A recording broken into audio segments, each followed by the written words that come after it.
Hey YouTubers, it's Charlie. So this is going to be my Legends of Tomorrow episode 1 video. The first 2 episodes are kind of a two-parter, but they're airing them week to week, so next week will be part 2. Just careful for spoilers if you haven't seen the episode yet. There is a new round of the Reverse Flash Ring giveaway. It's DC week, so of course I'm going to do a couple of giveaways. All you have to do to enter that is be a subscriber and leave a comment on this video. So because this is such a huge deal, I'm just going to do a top 10 WTF instead of my normal top 5. Starting with number 10. Vandal Savage has conquered the Earth, and we don't even know how he's come back yet.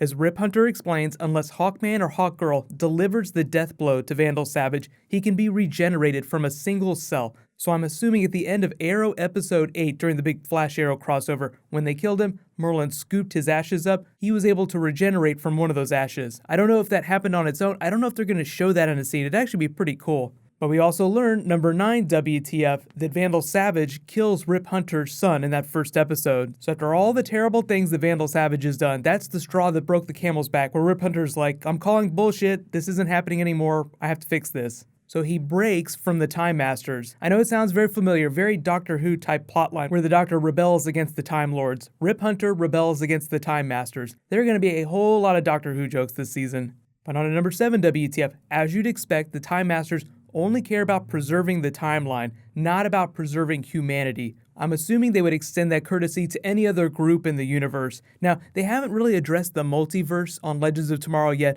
but because it's so far into the future, they're probably going to know about it. When the Time Master said, what if in stopping Vandal Savage, we leave the Earth vulnerable to an even bigger villain? Who did you guys think of? I immediately shot to Darkseid. What villain is bigger than Darkseid, the forces of Apocalypse, other than maybe the cosmic entity Death?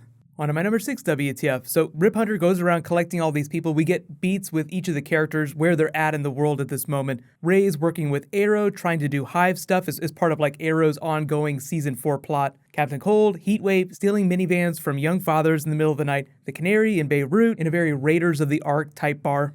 When he takes them to that rooftop scene, I know it looks familiar from the trailer that they aired way long time ago at the beginning of the year, but that was actually a promo that they had the Flash and Arrow in, like Oliver and Barry. That was only for the purposes of selling the show. They put their big characters in there so people would get excited. But they explained that now that they don't need them, now that the show's already a big deal, the networks really love it. They already picked it up for a full season. They don't need Flash and Arrow as much. I mean, we got Oliver in the episode, but they basically reshot that whole scene with just the team that Rip Hunter is assembling. But really, the emotional through line for me begins with number 5 WTF. Ray Palmer wants his life to mean something. He has that speech with Oliver. I died and nothing happened. I'm a billionaire. Look at all the crazy stuff I've accomplished and nobody cared, nobody noticed. So I have a chance to save the world, I'm gonna take it. It's kind of the same deal with all the other characters. They have their own funny versions of that conversation where it's dude, I gotta do this. Or in the case of pairings where one of them is reluctant, the other one's dude, we gotta do this. Hawkman and Hawkgirl, hey, let's duke this out. Winner gets to decide what we do. There's a certain purity to Hawkman and Hawkgirl, fighting to solve their disputes. Winner gets to decide, and it's absolute. They're totally pure about it. You don't see Hawkgirl being bitter about losing. I can't believe I lost, I didn't want to come. She completely accepts it. It's the warrior's code. And it seems as of right now, in the timeline, I'm assuming it's present day, just assume this is happening in real time with Arrow and Flash. She still doesn't remember everything, so she's probably just going to learn new things. She met her son during the episode. She's probably going to continue to remember things through the season. Sarah, on the other side of that coin too, is also still experiencing bloodlust. It's the show's way of acknowledging all the stuff that happened to the characters in the past year. They went through some crazy stuff, and they're not just going to completely wipe the slate clean just because they started a new TV show. Favorite funny moment right before they got on the ship is probably Martin Stein drugging Jax Jackson, though, just knocking him out. Just oh, okay, so you don't want to go? I totally respect that. Here, let's toast to the future. Boom, down for the count. I like that bit of darkness in Stein, in the fact that he just kind of brushes Ray Palmer off. Yeah, you were my student? No, I don't remember you at all. But also in the comics, Ray Palmer is a professor at Ivy University. Ronnie Raymond, Ronnie Raymond from Firestorm, is one of his students.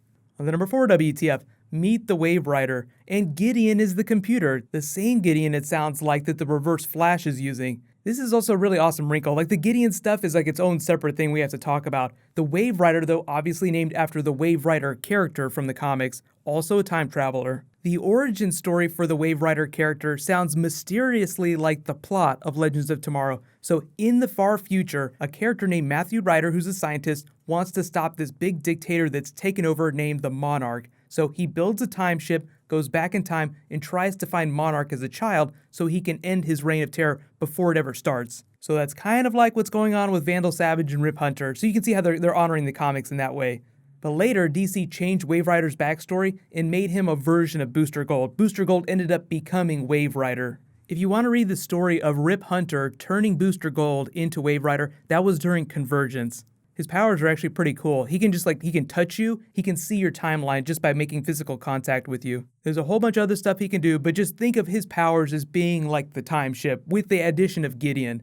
Gideon, though, let's talk about Gideon. So during Flash Season 1, Morena Baccarin, who's also on Gotham and on a ton of other shows, she's in the Deadpool movie too. She was the voice of the Gideon computer that the Reverse Flash was using. But Season 2 and on Legends of Tomorrow, it's a different actress doing the voice. I haven't been able to find out who the actress is, but if I learn before next week's video, I'll mention it in my next Legends of Tomorrow video. For those of you asking, the Reverse Flash is coming back to the Flash next week, the Eobard Thawne Reverse Flash. At the end of last week's episode, he pulls Gideon out and is like, "Where the hell am I, Gideon? What time period am I in?" We don't know if Gideon is a singular entity that just transfers its matrix between places, or if Gideon is like a mass-produced type of computer. I'm guessing it's like a special thing. And Eobard Thawne in Season 1 said that he was from about 150 years in the future, which is about the time Vandal Savage has conquered the Earth. So I'm wondering how they're going to weave those two plot points together. It's hard enough explaining continuity between shows in modern day, but when you add time travel into it, like changing the timeline, it gets really complicated. So we'll have to wait till next week's episode of The Flash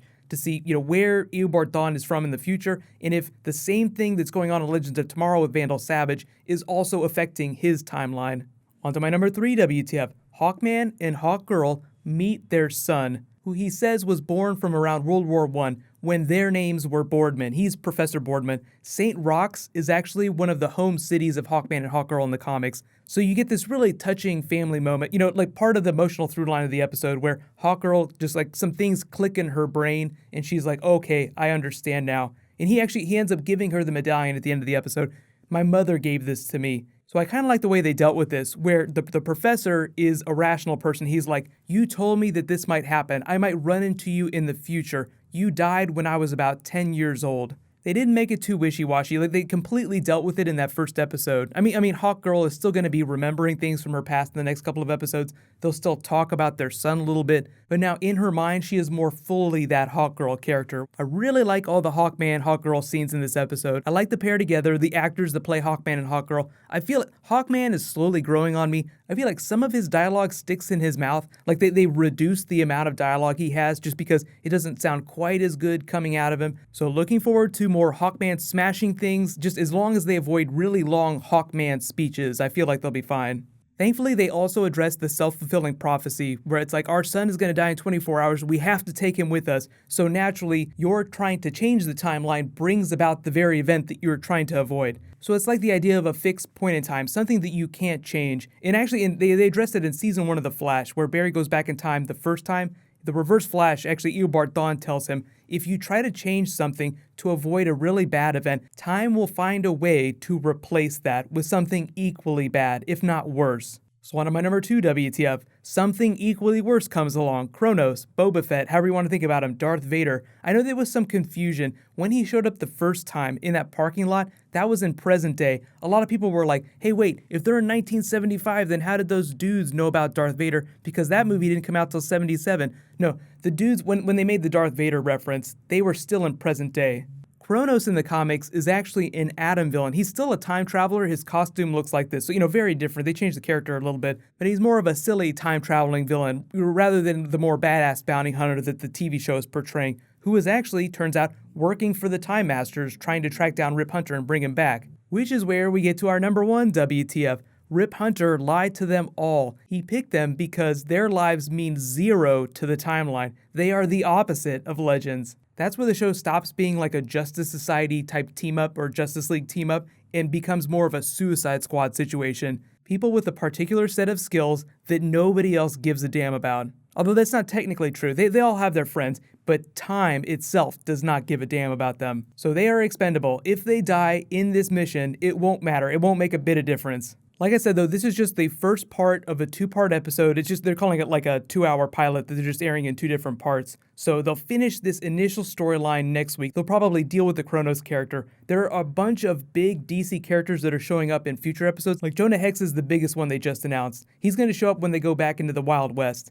So they'll be jumping around in time, seeing really interesting characters from DC's history, from the past and from the future. And yes, Constantine can totally come on season 2 if they green-light it for season 2, which they haven't done yet. They're only doing 16 episodes. They've shot about 11 of them so far. So I think once they get towards the end, they'll probably start talking about season 2, whether it's going to happen, whether it's not going to happen, if they're going to change things. But let me know, what's your favorite thing about the episode, and where do you want to see them go next? Now keep in mind, there are 16 episodes, so they're going to be going to a lot of different places. We'll get to see Connor Hawk, all kinds of awesome stuff.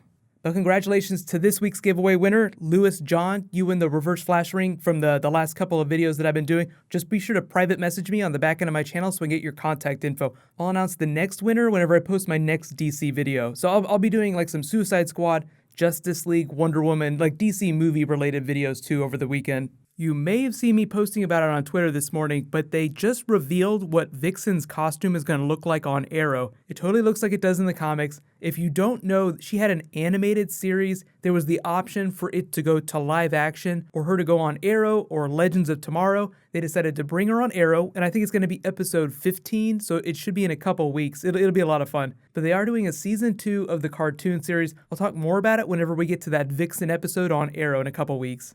There's a whole bunch of awesome stuff happening, but a couple of my friends are working on a show called Beowulf, so that has absolutely nothing to do with DC Comics, so I'm going to do a separate video for that. So that should post in the next day or two, just explaining what's going on. It'll be a Saturday show, so we'll worry about that on Saturday.